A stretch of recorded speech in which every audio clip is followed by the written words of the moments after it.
So, Shauna McClenaghan, we're here today to just put you through the readers. pilot podcast questions. And we're here, I may say, in Letterfrack, which is similar in a way to Inishowen in that it's coastal, it's distant from Dublin, and it doesn't have the level of infrastructure, services and supports that Dublin has. Absolutely, and other towns, or big cities. So, just to start though, a bit about yourself.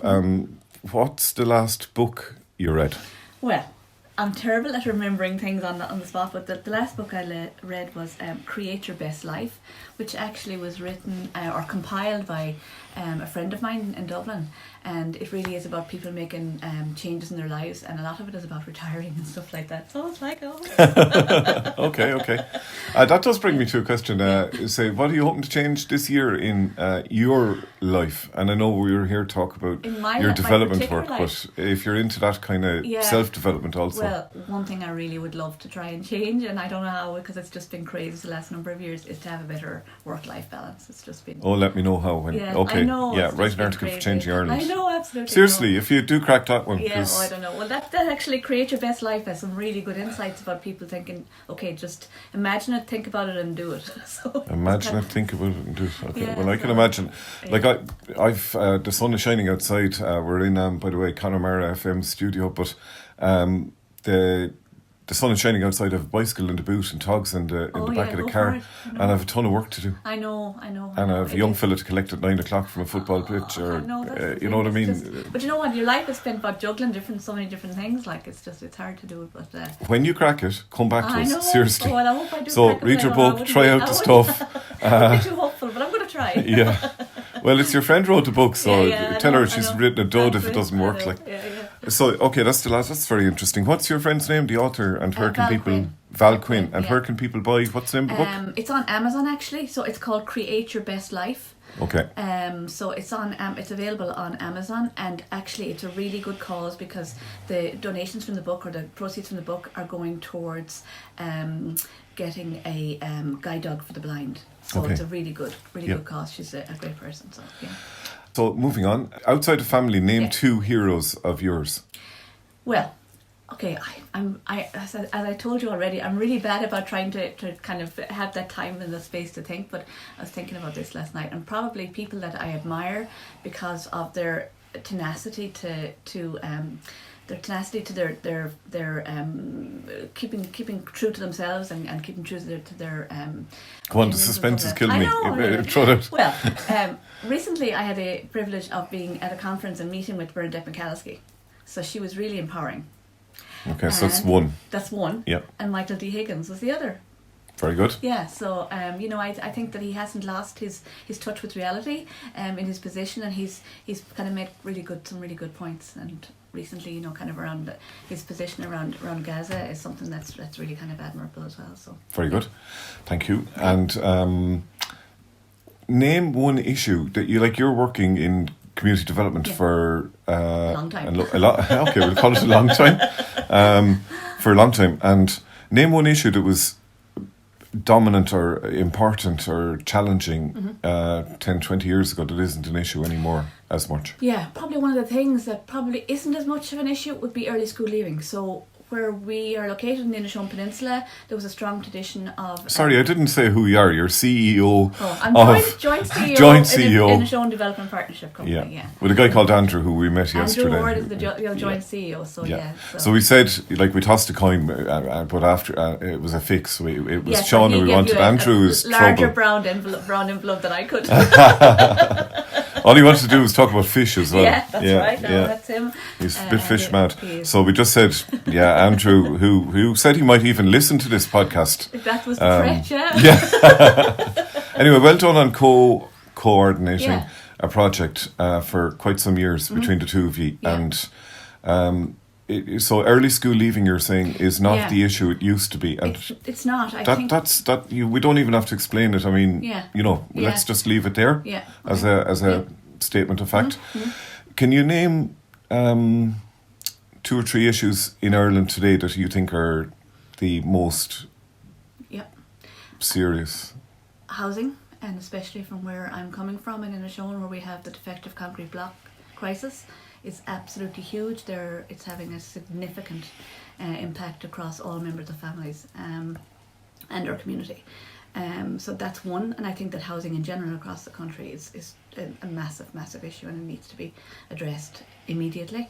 I think immigration, as in people leaving our country, I'm not concerned immigration about with people the coming E. in Yeah. with an E. I'm not concerned about people coming in. I think we need them, and that diversity is only making our society a better place. And do you mean immigration? Do you also mean though migration to Dublin from Inishowen? Yeah, that's like right. Yeah. like that's nearly gone abroad Yeah. as well. Like Yeah, when yeah. you're So I mean, going it's from been North very Donegal very to- common for life in Inishowen and many remote parts of Ireland, but we're not as commutable, I suppose, as some of the other parts of Ireland. We don't have a motorway that leads out of Inishowen or out of Donegal. So Well, we there's don't hopes to build, I think, a road They're through talking about Fermanagh and the A5. yeah. down to Tyrone. We don't have a rail system. We probably had one of the most sophisticated rail systems way back in the 40s and 50s when it was a thing, but we've lost all that, so we don't have a rail system. So that migration of our young people out of the area is a big issue. And it's not only young people, it's kind of middle-aged people as well, because to support their families back at home. So you have a lot of people that are living kind of in single-parent families because their partners are away. So there's the different dynamics of families with that as well going on. So that's another issue. And what was the third issue that I was thinking of? Probably something that's been there for a long time is still there. I think that whole issue of patriarchy is still an issue, and that our recent elections in Donegal, we have 3 women across the whole of the council elected. So I think it's 37 councillors in all of Donegal, and it's only 3 women that have come back. Okay. So not come back. One has come back, and 2. Any feminist men? I'm actually not being smart. Yeah, no. Or men who are really. Yeah, no, there are a lot of. That's the good thing about it, that there are people who are like that. But I'm not sure that there's any one that kind of stands out. There's no exceptional one that's shouting it for women. Yeah. How about though in the community sector, women are beginning? I would imagine in the future, 10 years even, you'll have the majority of managers and coordinators will be women. I'd say at present it's still men. But it's, you know what?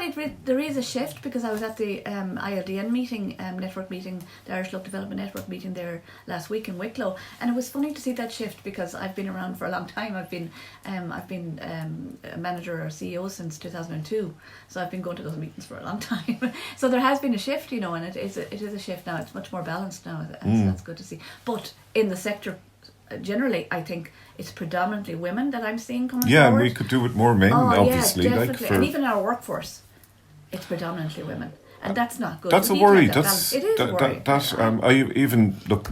My daughter went to the Gaeltacht, and it's predominantly females. Yeah. She couldn't give me a ratio. She's but maybe it's 3 to 1 or something, and anywhere that crops up in our society isn't healthy. We need to have that balance across the way. So, and even in the trades, we did some work recently around supporting women into the trades, and it was really good to see young women going into the electrical trade. And brilliant. We have a lot of that confounds the stereotype as well. But it's great, that's good. It's great because it's that kind of gives people an extra choice that. I mean, male nursing wasn't. That's another one. I mean, nursing was appealing to me, but it was obviously a female-dominated. Yeah, which probably is less terrible, but it's that thing about see it to be it kind of thing as well is really important. Yeah, see it to be it. Yeah. So while we're on slogans, would you have any advice, any one-liner for anyone starting off in community development? Don't do it would be the one if you were thinking of the money. Don't do it if you're thinking you're going to change things quickly, perhaps. But no, any positive? I'm being. Any advice? Be true to yourself, and don't let it be about you. It has to be about your community. If it's about you, you're on a losing game. Very well. That's I think it has to be. Say that again. It's just worth saying again. Say it again. What did I use? No, what you said. Be true to yourself. And don't let it be about you. Don't let it be about you. Let it be about the community. Yeah, it has to be, because if you're coming at a place where it's for a greater good, you're not going to. It's not your ego that you can't be egotistical in this world. Yes. I think. In this world of community development. Yeah. And which brings me nicely back to yourself and the question about how, while you didn't enter community development to change Shauna, No. how has working in this field, this sector, been a positive for you in your life? Okay, we're aware of just too much paperwork, bureaucracy, work-life balance, all that. But I love the sense of place and the sense of community. So that's really important to me, and that's always been important to me as I've grown up. I was brought up kind of in a rural area. Where? In a rural area in East Galway, near Loughrea, a townland called Al. So Al? Al, A-I-L-L-E. Oh, I thought it was named after me, Al. No, I'm afraid not Al. A-I-L-L-E. Is that Irish or? No, it's not, no. A-I-L-L-E. Al, Calbrack, Loughrea, County Galway was my home address. Okay, so you grew up at a place like that, yeah? So in rural Flatlands. Ireland, so, oh no, all right, really, a few hills there, okay. Yeah, a lot, yeah. Knowing the locality and connecting to people was always important to me. So that kind of social connection was always really important. I was in the States for 11 years and I worked in finance. I came back home and this job, as the administration was where I started off, a financial administrator with Inishowen Partnership Company at the time, because before we were amalgamated. And that was in 1999. And which was kind of like a full circle piece, because I had done social science in college. Oh wow! So and then went into business then went into finance, States kind of, kind of that's the way kind of it happened or whatever. So it kind of was, like a full circle piece. But definitely it really helped me to get to know my place in Inishowen, get to know the people of Inishowen, and it's been a privilege. So I'm very happy there. Very good. Yeah. And is there anything else you'd like to say on a Change Ireland podcast? Oh gosh. She has a tour group waiting outside. I know, she has to bring a group on a tour, mini tour in Connemara Forest Park, which I've never been to myself, so that should be interesting. So do you need to bluff it in community development? Oh yeah, it's every day's a bluff. Oh no. No, that's journalism. Journalism, you pretend you know more than you do about something. Well, you know what, I think if everybody realises that we're all on a learning journey together, I think it's all about partnership. I really truly believe in partnership. I'm not a hierarchical person, and we, that's kind of the way we work in our organisation as well. So it's very much team based. So working it back, if you're a non-hierarchical, non-patriarchal type person, does that mean you're an anarchist in the?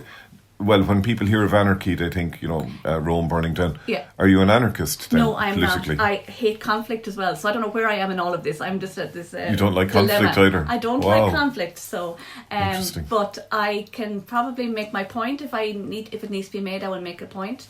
And I try to bring people around. It's a facilitator process, I think, in bringing people around, and where we live, I suppose peace and conflict is kind of on our border area as well. So I've done some work around that kind of, So that's what work would you be collectively proud of in Inishowen?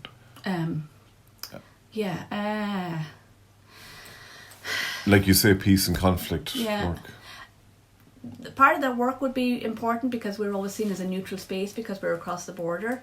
So when you kind of have two different opposing sides kind of on the other side of the border, we've always been that neutral, trusted space for a lot of people. So that's been interesting. So you're open to both kind of unionist kind of tradition. They kind of see how we just get on with things without getting involved in that. So it kind of helps them to, helps to. So you've reached across the border and brought people from both sides of the different. So we've been doing that work since I started. We would have started. Do you like that? Yeah, I do like it. It's interesting. I used to live in Tyrone, I lived in the Protestant side of town. I worked in. I was the only nominal Catholic. I was a nominal Catholic, even though I wasn't a Catholic anymore. Probably, but it's interesting. It's a different kind of culture as such, but I think we just have to. It's in all of our work. It's realise we've a lot more similarities than we have differences.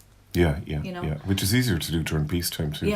But one of the things that I'm really kind of, at the moment, I'm really proud of is having community facilitation around the defective concrete block crisis, and it's about building community resilience. So coming at it from that perspective, while we don't get involved in lobbying. Do you mind me interrupting? Yeah. I had heard when I was up in Donegal that it's so complex and so messed up and so politically tainted now by just errors that were made in the rollout of kind of a concrete block justice model that didn't roll out properly. That sounds the only thing you could do is try to build people's resilience for the The incredible stresses. Yeah, and I suppose there's what does that mean, or what does that entail? Yeah, so we have a subgroup that works. So it's an interagency subgroup that we have brought together to kind of look at what supports are needed within school settings, because it was coming up where children were, maybe it was art time and all they were drawing were houses falling down, or so it was affecting children at that young age even. It affects children from they've no place to study. If there's a draft coming through some places are just, it's incredible. People do not realise what houses. A draft here in summertime.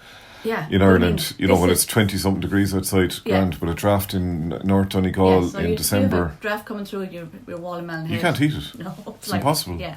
So it's a terrible situation. Your home is supposed to be your safe place, and it's not for so many families.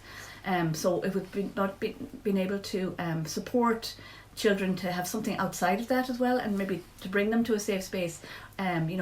We would have supported like summer camps, places in summer camps and stuff like that in the past with the community groups. Obviously, this is all done in collaboration with the community groups in the local area. There's a resilience building program that we have been able to pilot in conjunction with the local cooperative society, have given us funding to support the facilitators to do that. So it's about that resilience building in schools and giving children the tools even to converse about what their issues are. How come you decided to go with the resilience route rather than advocacy, campaigning? Okay, we, as an organisation, we don't do lobbying. We do advocacy, but not lobbying. It's just something that we don't do. Campaigning, I suppose. Yeah. So, I think because there was the Micah Action Group was there. There was a campaign. There was a campaign going on, so we weren't going to get involved in that. That was something that they were going to get on with, and we don't duplicate things. It's kind of gap service delivery is where we're at. So this was gap service delivery. Yeah. You came out with a phrase, just to jump now and move on, I suppose. A phrase yesterday at this North Atlantic conference we're at in Letterfrack, and it was serendipity management. Mm-hmm.